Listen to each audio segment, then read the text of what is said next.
નમસ્કાર, આપ જોઈ રહ્યા છો SCP24 ન્યૂઝ. જોઈએ આજના સમાચાર.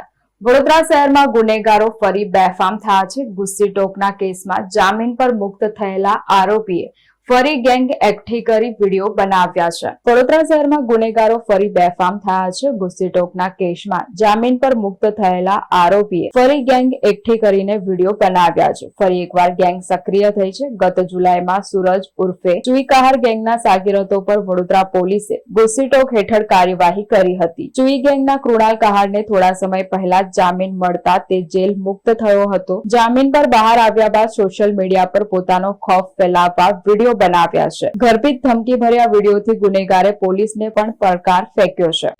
जंगल में शोर कर दो जाके, वो सारे मारे जाएंगे जो अपने आप को शिकारी बता रहे हैं. हमारा वनवास खत्म हो चुका है लाला, हम रणभूमि में वापस आ रहे हैं.